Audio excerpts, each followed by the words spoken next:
All right, let's look at section 7.5, which is special products.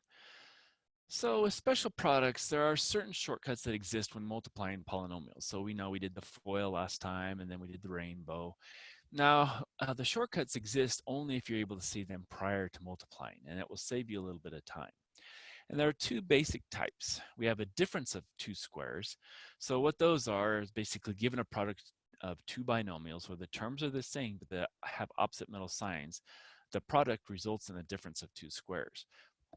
Example is a plus b times a minus b. So the a's are the same, the b's are the same, but we have opposite signs between them. And what happens is we end up with the answer a squared minus b squared.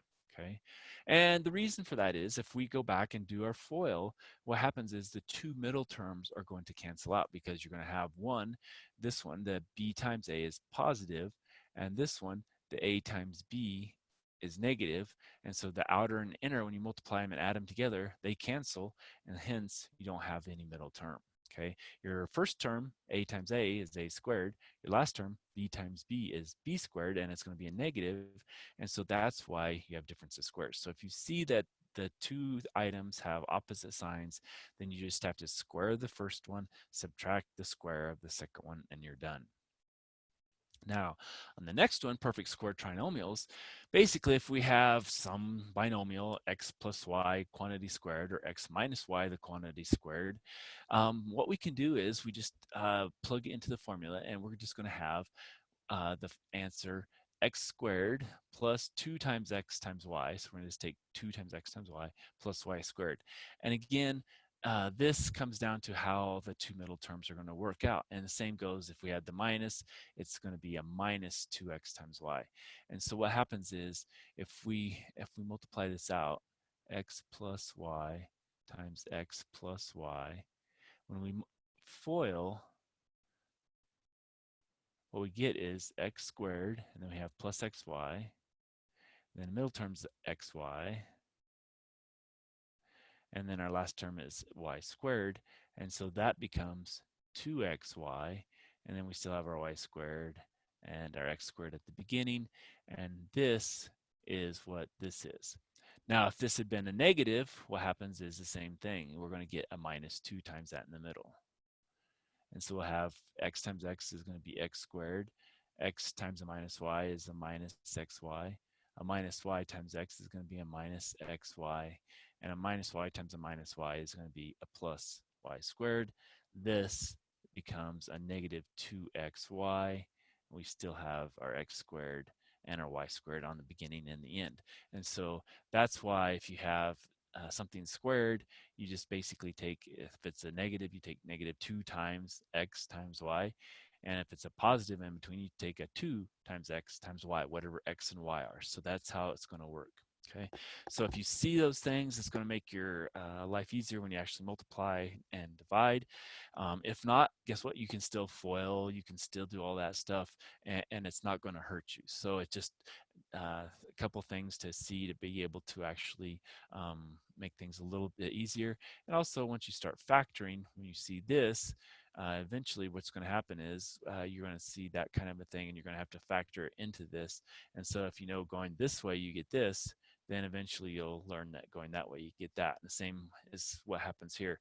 We're going to be given this and they say factor it. Well, if we see that this is the format, we know that this is going to be how it's going to be factored. So this is just a look forward into where we're going, because we're going to go backwards eventually from distributing and multiplying it out to factoring it into the pieces.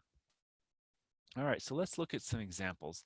And basically what we're going to do is we're just going to put some things up here and multiply them together. We're going to try to use the two terms here with the difference of two squares or the perfect square trinomials. But if we forget, we can go ahead and multiply them, and it doesn't hurt us to kind of show you it doesn't matter if we do it one way or the other. But say we have p plus 7, the quantity squared, okay? Well, if we remember, that's, squaring, it's going to be a perfect square trinomial. So you square the first term, p squared. Then you're going to take 2 times the first term times the last term, and then plus the last term squared, which is 49. And so this really becomes p squared plus 14p plus 49. Okay, and so that's what we get when we square it. And I wrote this out so we realized how we got the 14p instead of just saying, okay, 2 times p times 7 and we get 14p. So it's really, that's what it is. It's 2 times that x times the y. Well, x in this case is p, y is 7. And so when we multiply all that out, we get 14p. All right. Let's try now. Let's try one with a negative. So maybe say x minus 9, the quantity squared. Okay, so we're going to take the first term and square it. Then we're going to take a minus 2 times the first term, x, times the second term, which is 9. And then square this one, it's going to be plus 81. So now we have x squared minus 18x plus 81. And that will then be our final answer to squaring this binomial. All right. Now again, what's going to happen eventually is we're going to start with the trinomial, and they're going to say, hey, factor that into whatever it can be factored into, and we're going to have to know that this is a perfect square, this is a perfect square, and then what those numbers are, if we take the square root, that's a 9, that's an x, and is, 2 times 9 times x equal to that? Yes, it is. And so then that's how we're going to get to that point there. All right, so that's looking at the perfect squares. How about we do, and I guess we can keep on the same page maybe here. Let's do 3. Let's say we have 8 plus 3a times 8 minus 3a. Okay. Well, now remember, a and b are the same on both of these. We just have opposite signs. So what that tells us is if we square the first term, which is 64, and subtract off the second term squared, which is going to be 3 times 3 is 9a squared, we should get our value, okay? And so then that would be what we'd have for an answer. Now this isn't really in standard form, but the way they wrote up the problem, that's kind of what you would end up writing. Otherwise, you could say, well, that's minus 9a squared plus 64. Okay, so that doesn't look quite as nice because we start off with that negative term there, and usually we want to have a positive term to start with. So, that first one, that's a good way to leave it. Let's say we have now instead, how about, well, let's look at one of these. What if we had, let's go back and say, what if we had 8 plus 3a, the quantity squared? How does that change this? Because now we just have 8 plus 3a times 8 plus 3a here. And so what does that give us? Well, if we square the first term, that's going to be 64 plus 2 times a, which, or the first term, which is the 8, and then times the second, which is 3a, plus the last one squared, which is going to be 9a squared. What does that give us?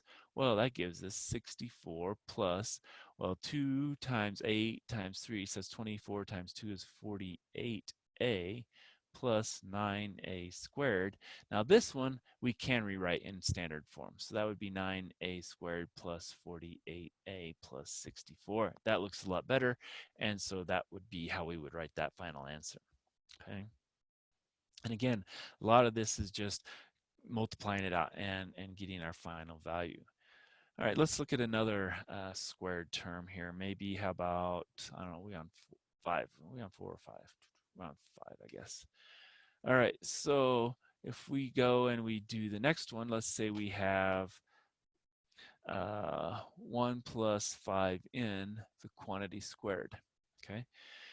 So again, we're going to square the first term, which is 1, then plus 2 times the first term times the second term, plus the second term squared, which would be 25n squared. Now, we can see that that's going to be a 10n, and we can write this in decreasing order of powers, starting with the highest, so 25n squared, then plus 10n plus 1, and that would be our solution to this number, or this binomial, rather, squared, okay? How about, let's do another one, difference of squares. How about we have 7a plus 7b times 7a minus 7b, okay? Well, The A, 7a and 7a, 7b, 7b, the only difference is plus and minus. So if we square the first term, 7a squared, that's going to give us 49a squared. Subtract the second one squared, it's going to be 49b squared, and we're done. Now again, if you would have gone through and multiplied it out, we got the first times first.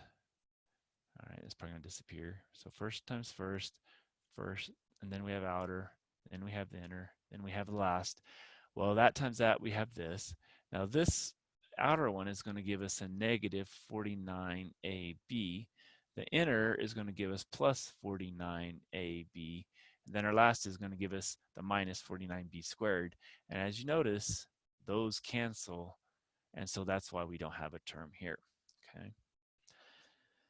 All right, so let's try one more. Maybe let's put it down here. What if we had 8a minus 3 and 8a plus 5, okay? So we look at this, we have 8a, 8a, that looks good, and we have a plus and a minus. But here we have a 3, here we have a 5.